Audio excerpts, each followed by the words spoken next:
Assalamu alayka ya Rasulullah. Assalamu alayka ya Habibi, ya Nabi Allah, ya Rasulullah. Bismillahirrahmanirrahim. Assalamualaikum warahmatullahi wabarakatuh. Innal hamdalillah nahmaduhu wa nasta'inuhu wa nastaghfiruh wa na'udzu billahi min shururi anfusina wa min sayyiati a'malina. May yahdihillahu fala mudilla lahu wa may yudlilhu fala hadiya lahu. Asyhadu an la ilaha illallah wahdahu la syarika lah wa asyhadu anna Muhammadan abduhu wa rasuluhu la nabiyya wa rasula ba'dah. Wala haula wala quwwata illa billah, amma ba'd. Alhamdulillahi rabbil alamin. Puja dan syukur mari kita panjatkan kehadirat Allah subhanahu wa ta'ala atas limpahan curahan nikmat yang diberikan kepada kita semua, baik itu nikmat iman, yang paling utama nikmat Islam, dan nikmat-nikmat yang lain, apakah itu nikmat materi, nikmat kesehatan, nikmat waktu yang Allah berikan kepada kita. Maka kita mensyukuri nikmat-nikmat itu. Caranya adalah dengan menggunakan segala nikmat dan fasilitas itu untuk ketaatan kepada Allah subhanahu wa ta'ala. Kedua kalinya salawat dan salam semoga senantiasa terlimpah curah kepada Nabi kita tercinta, Nabi Allah Muhammad sallallahu alaihi wa alihi wasallam, yang Allah subhanahu wa ta'ala nyatakan di dalam Al-Quran, innallaha wa malaikatahu yusalluna ala nabi ya ayyuhalladzina amanu sallu alaihi wa sallimu taslima. Kata Allah, sesungguhnya Allah dan para malaikat itu bersolawat kepada Nabi, bersolawat kepada Rasulullah sallallahu alaihi wasallam. Maka bersolawat kepada Nabi ini adalah sunnah yang agung, sunnah yang mulia, sunnahnya Allah, sunnahnya para malaikat. Oleh karenanya kata Allah, ya ayyuhalladzina amanu sallu alaihi wasallimu taslima. Sebagaimana Allah dan para malaikat juga senantiasa bersolawat kepada Rasul, maka kita umatnya yang mengaku cinta kepadanya, maka sudah selayaknya, sepatutnya kita senantiasa menggemarkan diri kita bersolawat kepada Nabi sallallahu alaihi wa alihi wasallam, dan berharap semoga kita termasuk umat beliau yang berhak atas syafaat Nabi sallallahu alaihi wasallam di hari kiamat nanti. Amin ya rabbal alamin. Jemaah sekalian rahimani wa rahimakumullah, pada pertemuan yang lalu kita sudah membahas tentang betapa pentingnya akhlak dan adab Islam, tentang betapa akhlak dan adab itu tidak boleh terpisah dari pribadi seorang mukmin, pribadi seorang muslim. Bahkan ini merupakan salah satu tujuan utama dari diutusnya Nabi Allah Muhammad sallallahu alaihi wasallam. Innama bu'itsu liutammima makarimal akhlak. Tidaklah aku diutus melainkan untuk menyempurnakan akhlak yang mulia, kata Nabi sallallahu alaihi wasallam. Tidak bisa dipisahkan akhlak dan adab seorang mukmin, karena akhlak dan adab ini adalah buah dari keimanan yang benar, buah dari akidah yang kokoh dari seorang mukmin. Seorang kalau akidahnya benar, akidahnya sudah lurus, maka ibadahnya kepada Allah subhanahu wa ta'ala juga tertuntut dirinya untuk beribadah dengan benar, sesuai dengan tuntutan dan tuntunan Allah dan Rasulnya. Maka buahnya kalau dia sudah berakidah dengan benar, akidahnya sudah lurus, sudah selamat, akidah salimah, kemudian ibadahnya ibadah yang benar, ibadah sahihah, maka buahnya adalah akhlakul karimah. Maka jamaah yang dirahmati oleh Allah, tidak boleh kita abai terhadap persoalan akhlak ini, adab ini. Kita perhatikan betul apakah buah dari ibadah kita, buah dari belajarnya kita terhadap akidah yang benar, buah dari ibadah-ibadah yang selama ini kita tegakkan, itu sudah ada di dalam diri kita. Wujudnya akhlakul karimah tadi itu. Kalau kemudian kita sudah belajar akidah benar, lalu kemudian ibadah kita bersungguh-sungguh, ibadah kita upayakan dengan benar, lalu kemudian tidak tampak akhlak yang baik, akhlak yang mulia di dalam diri kita, bahkan orang banyak menjauhi kita bukan karena kebenaran yang kita bawa, tapi karena akhlak kita, maka ada yang perlu dipertanyakan dari diri kita. Jangan-jangan ibadah kita ini nggak diterima oleh Allah. Mungkin kita sungguh, ngaji benar, kenapa? Kita belajar setiap amaliyah kita landasi dengan dalil, kita landasi dengan ilmu yang benar. Tapi ingat, ibadah itu baru akan diterima oleh Allah Subhanahu wa ta'ala kalau dia memenuhi dua syarat. Dia itu dilandasi dengan ilmu yang benar, tapi juga ikhlas karena Allah. Kalau ini ibadah ini dilandasi dengan dua landasan yang benar ini, diterima ibadah itu, maka akan berbuah akhlak yang karimah tadi itu. Kalau salah satunya nggak ada, maka nggak akan berbuah akhlakul karimah. Ikhlas sudah niatnya bagus, tapi apa? Tapi kemudian ibadahnya tidak benar, tidak dilandasi dengan ilmu yang benar, juga tidak akan membuahkan buah yang manis. Ibadah sudah benar, sudah sesuai dengan dalil, sudah sesuai dengan sunnah, tapi tidak ikhlas karena Allah Subhanahu wa ta'ala. Bahkan muncul, tidak hanya muncul ria, mungkin ria sudah enggak, muncul ujub, bahkan mungkin bercampur-campur ria lah ujub, merasa diri lebih baik. Kalau sholat tuh udah enggak khusyuk, lihat ke depan, matanya lihat ke kanan ke kiri, takbir Allahu Akbar sambil ngelirik sebelahnya. Kalau lihat tangan yang di sebelahnya, angkatannya beda karena nggak ngaji, beda sama saya, angkatannya bener. Ya, loh saya paham sunnah makanya ngaji. Kalau nggak ngaji yang kayak gini, sepanjang sholat yang dipikiri sebelahnya, nggak lagi fokus kepada Allah. Ibadahnya udah bener, dia ibadah sudah sesuai dalil, angkat tangannya ada ilmunya, dia sedekap ada ilmunya, dia angkat jarinya ada ilmunya, dia tahu dalilnya. Tapi pas ngangkat jari dilihat ke sebelahnya, angkat jarinya nggak sesuai sunnah, nggak ngikut sunnah nih, nggak ada ilmu karena nggak ngaji, nggak kayak saya. Maka akhirnya wajar kalau orang ini kok orang rajin ibadah, ibadahnya kelihatannya bener, rajin ngaji, tapi akhlaknya nggak bagus, akhlaknya tidak baik. Rupanya tadi ibadahnya tidak dilandasi dengan keikhlasan kepada Allah Subhanahu wa ta'ala. Dia ibadah karena ingin dipandang orang sebagai orang yang alim, dia ibadah karena ingin dipandang orang sebagai orang yang abid, ahli ibadah, ahlul masjid, dipandang sebagai orang yang iltizam kepada sunnah,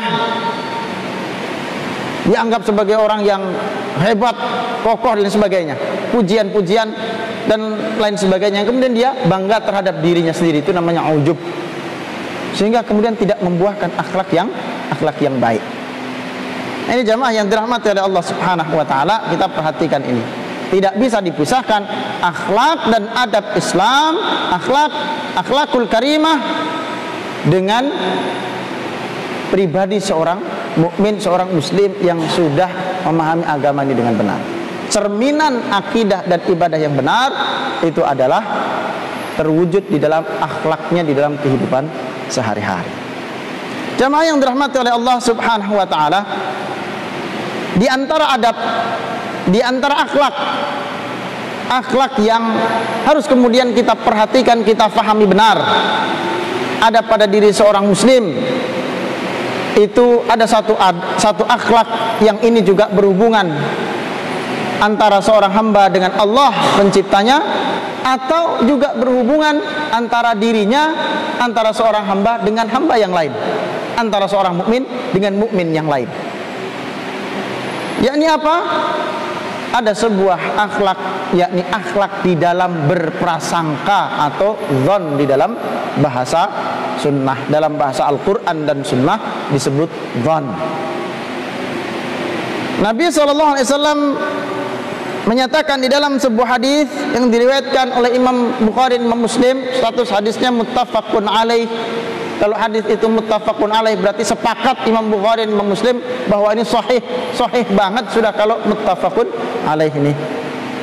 Maka hadis ini datangnya dari sahabat Nabi sallallahu alaihi wasallam Abu Hurairah radhiyallahu anhu, kata Nabi sallallahu alaihi wasallam, "Iyyakum wadh-dhannu fa inna dhanna akdzabul hadits."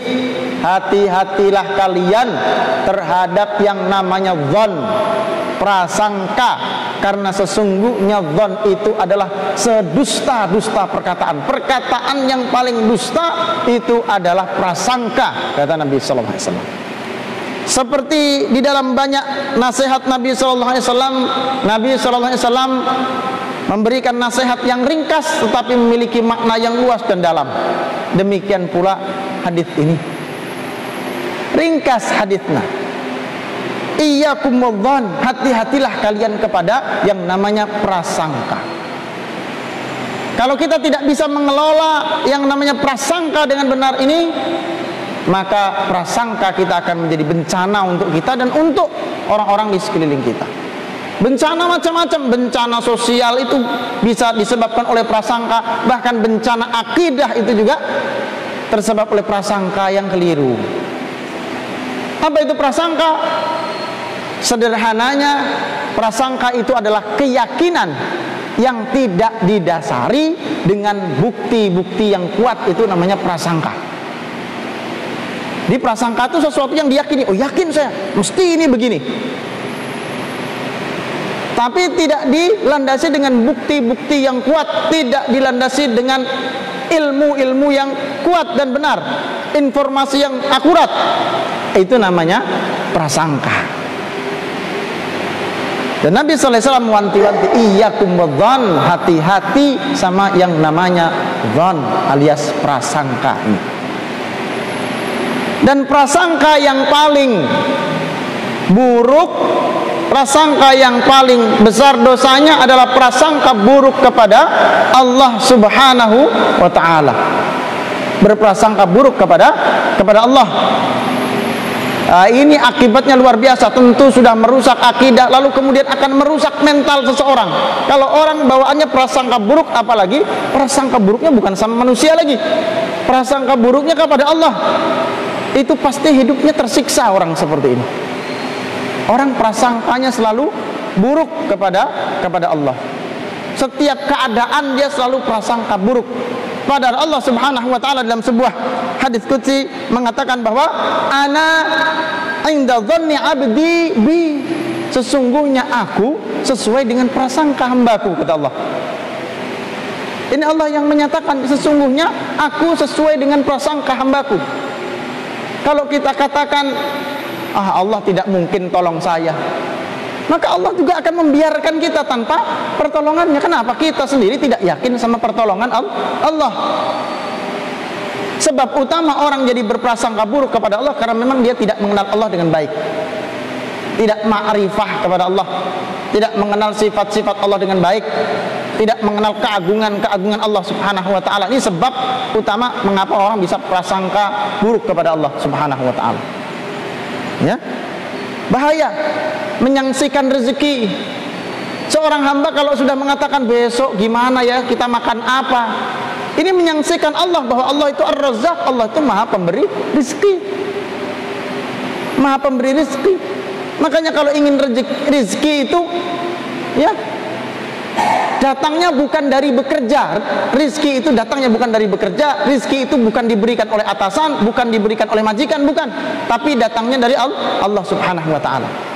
Tapi jangan salah paham, lalu kemudian kalau gitu nggak usah kerja, kata Ustaz. Rizki bukan datang dari perintah kita. Tapi jangan menyandarkan bahwa ya rizki itu datangnya dari kerja itu. Rizki itu datangnya dari majikan itu. Rizki datangnya dari atasan itu. Karena rizki yang datangnya dari tempat pekerja kita, dari kantor kita, dari atasan kita, dari relasi bisnis kita, itu rizki yang terbatas dan seringkali meleset dari dugaan kita, sangkaan kita.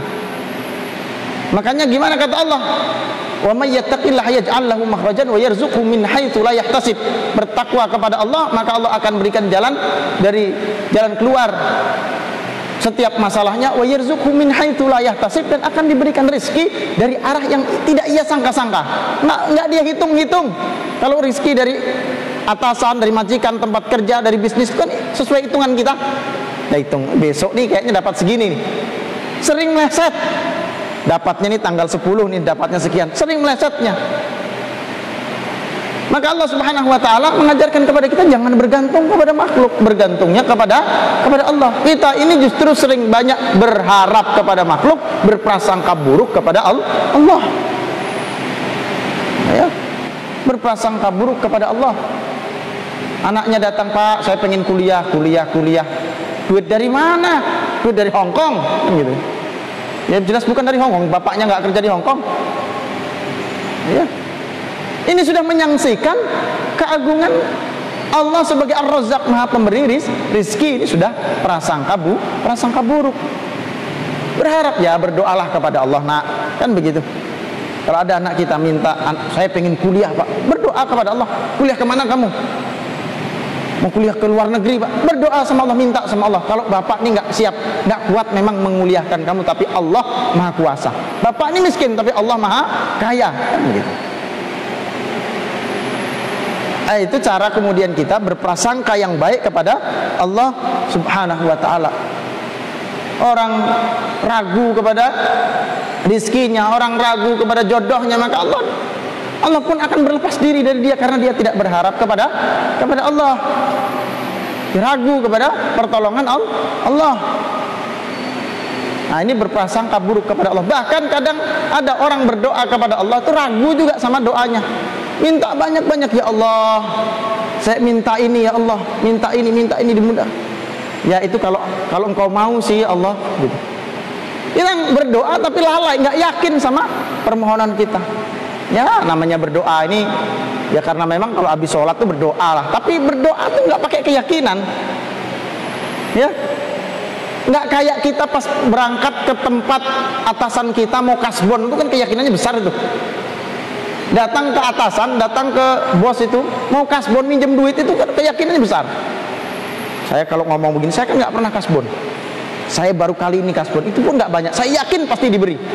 Bayangkan, manusia kadang lebih besar keyakinannya kepada makhluk daripada kepada Allah. Sedangkan pada saat dia berdoa kepada Allah, ya saya berdoa kepada Allah, ya mau dikasih terserah, enggak ya terserah, gitu. Padahal janji Allah kan, "Ud'uni astajib lakum." Kalau engkau berdoa pasti akan aku kabulkan. Pasti akan dikabulkan oleh Allah. Pasti, kata Allah. Ya. Selama kemudian memenuhi syarat-syarat di dalam berdoa, adabnya ada, kemudian kita berdoa hal-hal yang memudahkan, mempercepat kemudian dikabulkannya doa, kemudian kita penuhi. Ya. Maka Allah akan kabulkan. Itu janjinya Allah Subhanahu wa taala. Lalu bagaimana kemudian ada orang yang berdoa kepada Allah dengan tidak yakin? Dalam sebuah hadis Nabi sallallahu alaihi wasallam bersabda, "Ud'ullaha wa antum muqinuna bil ijabati wa'lamu annallaha la yastajibu du'a'un min qalbin ghafilin lahin." Berdoalah kepada Allah dalam keadaan yakin akan dikabulkan, dan ketahuilah bahwa Allah tidak mengabulkan doa dari hati yang lalai. Berdoa itu yakin kepada Allah. Ini sudah mintanya kepada Allah tapi tidak yakin kalau Allah akan memberikan. Tanda nggak yakin ya doanya ala kadarnya. Doanya nggak sungguh-sungguh. Gitu. Kalau orang minta sama anak, minta sama bapaknya itu kan merengek ya, "Pak, belikan PS nah Pak." Pagi itu, ya. Nanti siang ketemu bapaknya lagi, dia nggak putus asa tuh kalau berdoa cara kayak anak-anak itu. Nanti siang ketemu bapaknya, "Pak, katanya bilang nanti insya Allah belikan PS nah Pak." "Iya nanti nak, nanti bapak belikan kalau ada uang." Nanti sore asar nanya lagi, "Bapak sudah ada uang apa belum?" Minta lagi, dia ngerengek, "Pak, minta nah." Setelah itu apa? Kata bapaknya, "Ya bapak itu juga ngasih, lihat-lihat juga. Kalau anaknya soleh, anaknya rajin juga kasih juga." Apa yang dilakukan? Oh tiba-tiba rajin, anak laki tiba-tiba nyuci piring di dapur, nyapu-nyapu lantai, ya kan? Sungguh-sungguh dengan penuh keyakinan, oh betul, Bapak ini pasti kasih. Kita begitukah kita di dalam berdoa? Kita nggak sungguh-sungguh berdoa, tapi buru-buru nyalakan Allah. Saya udah lama berdoa nggak dikasih-kasih sama Allah. Makanya doanya ala kadarnya. Bahkan doa itu hanya dalam lintasan-lintasan hati aja. Ya, mudah-mudahan lah kalau Allah kasih ya alhamdulillah. Tapi kalau enggak ya lah gitu ya. Nggak sungguh-sungguh kita lalai ini dalam berdoa. Sebenarnya kita yakin nggak sih kalau Allah tuh ngasih? Minta dengan penuh keyakinan kepada Allah. Dan mintanya itu pagi, siang, sore, malam. Orang tua minta punya anak-anak yang soleh, minta kepada Allah. Ini mintanya kepada Allah sesekali aja. Itu pun kalau ingat. Ngangkat tangan berdoa, ngangkat tangan aja males. Kan salah satu adab di dalam berdoa itu angkat tangan. Kata Nabi SAW, Allah itu malu kalau ada hambanya mengangkat tangan lalu kembali dengan tangan hampa. Maksudnya Allah akan kasih. Ya, doanya taruhnya di paha nih. Rabbi habli minas sholihin, Rabbi habli minas sholihin, Rabbi habli minas sholihin, Rabbi ja'alni muqima sholati wa min dzurriyyati, Rabbana wa taqabbal doa, sambil lihat cecak ke sana gitu. Ya. Minta kepada Allah, minta ya Allah. Diresapi dalam hati, didengarkan oleh kita sendiri. Rabbi habli minas sholihin, Rabbi habli minas sholihin, Rabbi habli minas sholihin. Ya. Dengan penuh harap, cemas kalau kita minta kepada Allah. Jangan-jangan saya belum memenuhi syarat di dalam berdoa. Betul-betul usaha. Oh, kalau orang berdoa bersungguh-sungguh di ijabah oleh Allah Subhanahu wa taala dengan cara apa? Dengan banyak ketaatan kepada Allah Subhanahu wa taala, dengan banyak bersujud kepada Allah. Yakin kita. Ya. Allah tidak akan mengabulkan dari doa orang yang hatinya lalai ketika ia berdoa. Hati-hati kita. Ini tanda orang suudzon kepada Allah, dan ini merupakan akhlak yang buruk kepada Allah Subhanahu wa taala. Kalau orang itu bisa suudzon kepada Allah, maka akan lebih mudah lagi dia bersuudzon kepada sesama manusia. Ya. Nah, ini sekali lagi sebab suudzonnya orang kepada Allah itu karena kurangnya ilmu, kurang mengenal Allah, banyak mengenal Allah, banyak belajar tentang ma'rifatullah, maka insya Allah kita akan menjadi orang yang senantiasa yakin kepada Allah, akan menjadi orang yang senantiasa jauh dari prasangka buruk kepada Allah Subhanahu wa taala. Ya, dapat musibah langsung berprasangka buruk kepada ya Allah, tuh kan saya udah ibadah sungguh-sungguh, saya berdoa minta selamat malah dapat musibah. Langsung prasangka buruk, ini sudah salah nih, Allah gak senang sama saya. Ya, berhenti sudah, saya kapok, saya berdoa kepada Allah. Bisa jadi Allah Subhanahu wa taala ingin membersihkan dosa-dosa kita yang menjadi penghalang bagi doa kita. Pas kita berdoa, ya Allah kita berdoa, rupanya ada penghalangnya. Rupanya ada penghalang doa itu sampai kepada Allah. Maka Allah berkehendak mengabulkan. Caranya bagaimana? Dibersihkan dulu jalannya. Jalannya kotor karena dosa, maka salah satu cara Allah menghapuskan dosa dengan diberikan musibah. Kata Nabi SAW, bahkan duri yang menusuk itu pun menjadi penyebab gugurnya dosa-dosa kita. Nah, kalau dapat musibah, maka sering saya sampaikan, para ulama menjelaskan bahwa tingkatan tertinggi orang kalau kena musibah itu bersyukur ketika dia kena musibah. Tingkat paling rendah itu dia bersabar. Bawahnya lagi nggak ada. Kalau orang nggak sabar itu bukan orang mukmin sudah. Bukan caranya orang mukmin. Tingkatan di atasnya kalau dia kena musibah dia ridho sama musibah itu. Pertama sabar paling rendah. Kalau sabar itu dia tidak mengeluhkan musibah. Kedua ridho, terima dia apa yang diberikan oleh Allah. Yang paling tinggi syukur dia sama musibah Allah Subhanahu wa taala. Kenapa? Sebab orang bisa bersyukur karena dia tahu setiap yang datang dari Allah pasti kebaikan. Pasti kebaikan. Musibah dari Allah ini mesti kebaikan. Allah gugurkan dosa, Allah ingatkan saya. Ya. Musibah sekecil apapun dia muhasabah, alhamdulillah. Ini mesti ada kebaikan dari Allah. Ini cerita yang sering saya ulang nih, tentang bagaimana ini hikmah ya, kisah permisalan hikmah. Gimana ada seorang raja yang punya pengawal setia. Pengawal setianya ini pandai bersyukur. Setiap peristiwa dia selalu bilang alhamdulillah. Setiap peristiwa dia selalu bersyukur, alhamdulillah wa syukurillah. Kejadian apapun, sekalipun itu musibah menimpa dirinya, dia bilang alhamdulillah wa syukurillah. Suatu ketika dia diajak berburu oleh rajanya. Ternyata pas berburu salah pasang senjata, rajanya terluka, kelingkingnya hilang, putus kelingkingnya. Ya, begitu melihat rajanya putus kelingkingnya, ini pengawal tadi, pengawal setia yang pandai bersyukur, dia ucapkan apa? Refleks dia langsung mengucapkan alhamdulillah wa syukurillah. Emosi rajanya, orang hilang kelingking kamu alhamdulillah wa syukurillah. Jebloskan dia ke penjara, masuklah dia ke penjara. Beberapa bulan kemudian kelingking sudah pulih. Si raja memang hobi berburu. Berburu lagi dia berangkat ke hutan. Sampai di hutan ditangkap dia oleh suku primitif.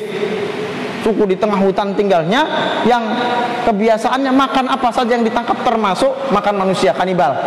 Ditangkaplah sama pengawal-pengawalnya. Diikat lalu satu persatu tiap hari dijadikan menu sarapan, makan siang, makan malam gitu kan. Di soto, di sate, di rawon. Sampai akhirnya habis semua ini pengawal-pengawalnya, tinggal rajanya. Wah, ini hidangan utama, menu utama kita. Kayaknya enak kalau direndang gitu mungkin kan. Dilepas ikatannya, begitu siap mau dieksekusi, teriak semua suku di situ. Wah, bahaya, kita bisa kena musibah. Kita bisa kena bencana. Kita lepaskan aja orang ini. Kaget. Kenapa? Menurut kepercayaan mereka, rupanya mereka akan dapat sial bencana kalau mereka makan manusia atau makan makhluk hidup yang cacat. Kenapa? Kelingkingnya nggak ada. Akhirnya dia dilepaskan. Oh, alhamdulillah, bersyukur kan dia. Bersyukur. Oh, bener juga kawanku ini. Pengawalku bilang ini syukur. Alhamdulillah wa syukurillah, ini betul. Gara-gara kelingking hilang, dia nggak jadi dimakan. Pulang dia datangi pengawal yang di penjara tadi. Ngomong sama pengawalnya, betul kamu bahwa ini keberuntungan, ini saya beruntung nggak punya kelingking. Kalau nggak, bukan cuma kelingking saya, semua disate sama orang ini. Ya, maafkan saya, beribu maaf, saya minta maaf sudah memenjarakan kamu. Kata kawannya, saya di penjara, alhamdulillah wa syukurillah. Terima kasih engkau sudah memenjarakan saya. Kenapa? Karena kalau saya tidak di penjara, pasti kau ajak saya berburu. Dan saya nggak cacat, habis saya dimakan. Alhamdulillah wa syukurillah. Setiap peristiwa yang Allah takdirkan tidak pernah salah. Maka nggak boleh kita bersuudzon, berburuk sangka kepada Allah Subhanahu wa ta'ala. Wah, ini ada yang salah ini. Ah, ini ada yang nggak beres ini. Ya. Mau berangkat ke suatu tempat untuk satu keperluan, keperluan penting, tiba-tiba hujan deras. Aduh, lupa kemarin jas hujan, ditinggal lagi tempat kerja, lupa. Akhirnya kita nggak bisa berangkat. Wah, ini kacau. Nggak ada yang kacau. Syukuri, cari hikmahnya, pasti ada kebaikan. Ya. Ingat beberapa tahun yang lalu pesawat Air Asia yang jatuh itu ya, mau ke Singapura jatuh. Itu kan ada cerita, ada serombongan orang yang marah-marah karena pesawat ini berangkat sebelum waktunya. Biasanya kan pesawat itu delay, Pak. Ini pesawat kecepatan. Kalau tidak salah 10 menit sebelum waktunya berangkat. Di tiketnya jam 6 nih, kenapa jam 6 kurang 10 dia berangkat? Marah-marah dia sudah sama petugas di situ. Wah, ini kacau, balikin dan sebagainya. Sudah dimarah-marah, ngamuk-ngamuk. Ya, sudah melotot-melotot kan gitu. Tiba-tiba tidak lama kemudian dia dapat kabar bahwa pesawat itu hilang kontak. Ya, dan akhirnya dinyatakan hilang, akhirnya ditemukan jatuh. Itu nggak bayangkan kalau ketemu sama satpam yang dimarahi, sama customer service yang udah dipelotot-pelototi tadi, harusnya dia terima kasih, alhamdulillah, terima kasih saya terlambat. Sudah buruk sangka kepada Allah. Wah, ini apa ini kok dibuat begini, padahal saya penting sekali, kenapa harus terlambat? Kalau Allah sudah tetapkan, maka itu pasti ada kebaikan di sisi Allah Subhanahu wa taala. Atau ada berburuk sangka lagi, ya Allah, saya rajin ibadah, rajin sholat, rajin datang pengajian, rajin taklim, tapi hidup saya begini-begini saja. Tetangga saya pengajian nggak pernah, belajar nggak pernah, bahkan sholat pun saya nggak pernah lihat dia sholat. Jangankan sholat 5 waktu, sholat Jumat aja saya nggak pernah lihat. Nggak tahu barangkali sholatnya di Mekah atau di mana. Jangankan sholat Jumat, sholat Id aja saya nggak lihat tuh sholat yang setahun sekali. Tapi hidupnya enak, dia punya mobil, rumahnya lebih besar daripada saya. Prasangka buruk kita sudah sama Allah, ini ada yang salah ini. Ya, hati-hati bedakan antara nikmat dengan istidraj. kepada orang-orang ahlul maksiat, kepada orang-orang kafir, kalau Allah berikan banyak nikmat itu bukan karena Allah sayang, itu istidraj. Dan bisa jadi ini bentuk keadilan Allah. Kita harus perhatikan bahwa Allah itu maha adil. Kita harus yakin nih bahwa Allah maha adil. Orang kafir, sekalipun dia kafir, kalau dia melakukan kebaikan, Allah ganti, Allah bayar. Tapi dibalas oleh Allah kontan di dunia, di akhirat nggak punya lagi bagian. Ya, kalau orang mukmin berbuat kebaikan dibalas oleh Allah di dunia atau di akhirat, atau bisa juga di dunia dan di akhirat kalau Allah mau.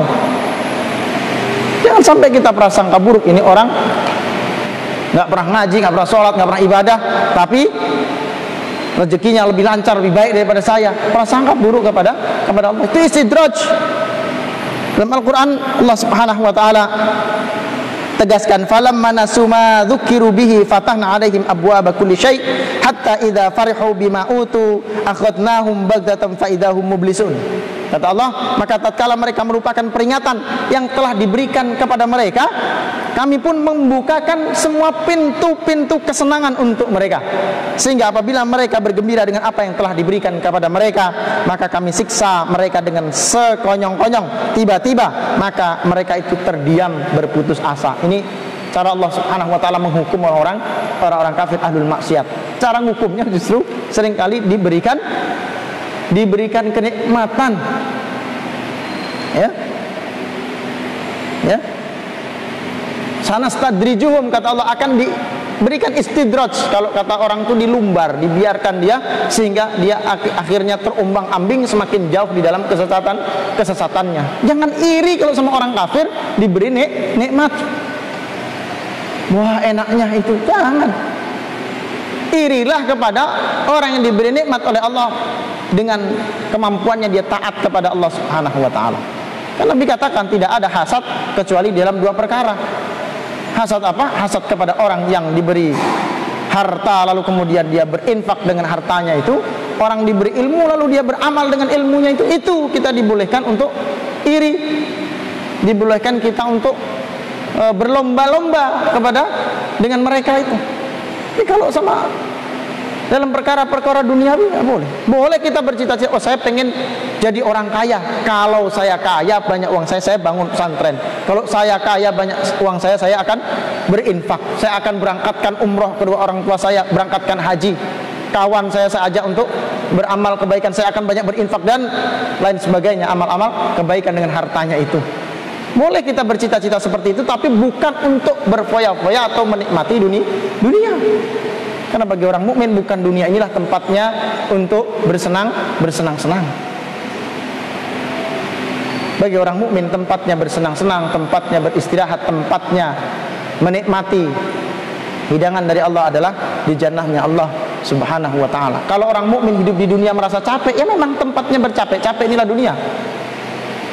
Ya. Dengan segala usaha, dengan segala profesi kita, dengan segala pekerjaan kita, memang tempatnya lelah, tempatnya capek. Nanti di akhirat, di surganya Allah tidak lagi tempat capek, tidak ada lagi waktunya capek. Maka di dunia ini tempatnya kita capek, lelah. Nah, jamaah yang dirahmati oleh Allah, jangan sampai kemudian kita sampai berprasangka buruk melihat orang kafir dan orang ahlul maksiat diberi rezeki, diberi mudah oleh Allah, terus kita iri, terus kita merenungi nasib, kenapa kok nasibku begini amat, ya, kok susah begini nasib saya, kok kayaknya Allah nggak adil sama saya, ya. Koreksi kita sejauh mana kita berhubungan kepada Allah Subhanahu wa ta'ala. Syukuri aja nikmat Allah. Saya nggak punya mobil, nggak punya uang banyak, syukuri aja. Kenapa? Jangan-jangan kalau kita dikasih mobil, kasih uang banyak, dia nggak datang ke masjid ini, nggak datang ke pengajian. Berapa banyak ada orang datang pengajian itu salah satu sebabnya karena dia nggak punya uang, nggak punya dana untuk difoya-foyakan bermaksiat, kan gitu. Akhirnya adalah saya ke masjid aja. Bersyukur kita nggak maksiat jadinya karena nggak punya modal, kan gitu. Karena nggak punya modal, syukuri. Jangan-jangan kalau dia dikasih mobil, dia akhirnya maksiat dengan mobilnya. Kalau dikasih uang banyak, dia maksiat dengan uangnya itu. Ya, sangka begitu mudah. Alhamdulillah, kita dikasih nikmat yang gratis. Apa? Zikir kepada Allah. Lisan kita dipakai untuk zikir. Itu yang mesti kemudian disyukuri. Ya. Sangka baik kepada Allah Subhanahu wa taala, kasih musibah seperti apapun. Makanya diajarkan oleh Nabi sallallahu alaihi wasallam, kalau kita dapat musibah, apa doanya? Allahumma ajurni fi musibati wa khluf li khairan minha. Ya Allah, berikanlah pahala atas musibah yang Engkau berikan kepadaku, dan gantilah dengan yang lebih baik. Jadi kebaikan untuk kita. Jadi pahala, dan Allah ganti dengan yang lebih baik. Dalam sebuah hadis Nabi sallallahu alaihi wasallam katakan, ketika ada seorang mukmin, seseorang meninggalkan suatu keburukan karena Allah, maka Allah akan ganti dengan yang lebih baik. Meninggalkan sesuatu karena Allah, maka Allah akan ganti dengan yang lebih baik. Kalau kita kehilangan sesuatu lalu kita bersabar, kita adukan hanya kepada Allah, maka Allah akan ganti kepada yang lebih baik. Doanya itu yang diajarkan oleh Nabi. Allahumma ajurni fi musibati. Ya Allah, kasih pahala atas musibah ini. Semua musibah apapun, sakit, alhamdulillah rabbil alamin. Allahumma ajurni fi musibati. Ya Allah, beri pahala atas musibah sakit ini. Ya.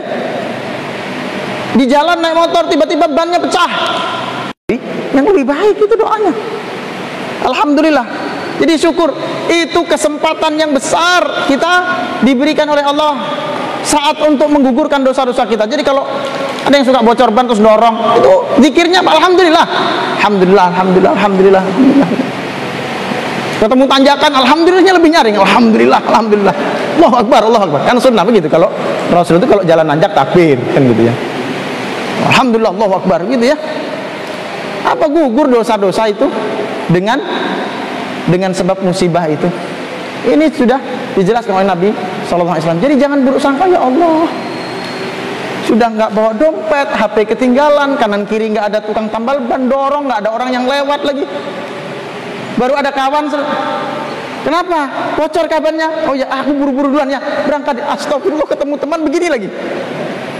Ya, ketemu teman, kalau ada teman yang begitu, doakan saja, ya Allah, dimudahkan oleh Allah urusannya dia. Mudahkan juga urusan saya, ya Allah. Gitu. Malah tambah emosi. Wah, doakan, nanti bocor dua-duanya itu. Nggak usah didoakan yang buruk, doa yang baik untuk kita. Kalau kita, wah ini orang ini dolim, kalau kita merasa didolimi, justru jauh lebih baik lagi. Di antara doa yang tidak terhijab kepada Allah, doa orang terdolimi. Waduh, ketemu kawan diginiin, saya didolimi. Kesempatan saya berdoa. Ingat doanya buat kita. Doa makbul kok dikasihkan orang. Doa makbul dikasihkan orang. Wah, mudah-mudahan bannya bocor. Apa untungnya buat kita? Ternyata dibocor beneran dua dia di depan kita. Ketemu dia, sama-sama bocor. Apa untungnya? Dorong-dorongan gitu ya. Nggak ada untungnya. Berdoa yang baik untuk kita, kan gitu. Ya. Prasangka baik kepada Allah, tidak ada takdir Allah Subhanahu wa taala kecuali pasti ada kebaikan di dalamnya. Nah, ini prasangka yang baik kepada Allah Subhanahu wa taala. Kalau orang mampu berprasangka baik kepada Allah, insya Allah akan lebih mudah lagi berprasangka baik kepada sesama manusia. Ya. Tapi kalau orang sudah rajin berprasangka kepada Allah, pasti akan mudah berprasangka kepada orang lain. Aduh, orang yang punya prasangka buruk di dalam hatinya kepada orang lain, itu hidupnya nggak tenang. Lihat orang tersenyum bisa salah sangka, apalagi tidak tersenyum. Lihat orang senyum aja dia bisa prasangka dalam hatinya nggak enak. Senyum-senyum, mesti mau mentertawakan nasib saya. Nggak senyum tuh kan, ini orang nggak ada adabnya memang. Sama saya nggak ada manis-manisnya sama sekali. Ya, kalau sangkanya buruk kepada orang, hatinya selalu kotor, nggak nikmat merasakan hidup. Hati-hati. Ya, maka kalau terbetik yang namanya prasangka buruk di dalam hati kita, langsung ditepis, kita istighfar dan diganti dengan prasangka baik kita kepada saudara kita, kepada saudara mukmin kita. Hati-hati, walaupun memang kalau baru prasangka saja di dalam hati, itu memang tidak langsung berdosa selama tidak dipelihara. Kecuali dikatakan, kata Nabi sallallahu alaihi wasallam, seorang hamba itu ya, kalau baru terbetik di dalam hati prasangka itu tidak dicatat sebagai dosa, kecuali dia kerjakan atau dia katakan. Kalau masih baru terbetik di dalam hati. Tapi di dalam hati kalau terus dipelihara, memang si fulan ini orang nggak baik dan sebagainya, prasangka-prasangka buruk itu kita munculkan terus, maka itu juga menjadi dosa. Nggak nyaman hidup kita kalau berprasangka buruk kepada orang lain. Demikian jamaah yang dirahmati oleh Allah Subhanahu wa taala, betapa prasangka ini sesuatu yang sebenarnya alamiah, sering muncul di dalam hati manusia, tetapi harus kita kelola dengan benar, harus kita manage dengan benar. Mudah-mudahan di kesempatan yang lain bisa kita lanjutkan sedikit hikmah dari salah satu akhlak yang harus kemudian kita manage yakni dzan atau prasangka ini. Bagaimana berprasangka baik dan bahayanya berprasangka buruk kepada sesama manusia. Demikian yang dapat saya sampaikan, mudah-mudahan ada manfaatnya. Usikum wa nafsi bitaqwallah ihdinas siratal mustaqim. Billahi taufiq wal hidayah. Wa ridha wal inayah. Assalamualaikum warahmatullahi wabarakatuh. Gabunglah bersama Gerakan Infak Peduli Dakwah. Hanya dengan mendonasikan dana Anda sebesar Rp50.000 setiap bulan, berarti Anda telah membantu syiar dakwah Islam hingga ke berbagai wilayah pedalaman Kalimantan Timur. Karena dakwah tak harus ceramah. Kirim SMS atau WA Anda, ketik GIP dakwah, kirim ke 0811 586 1331.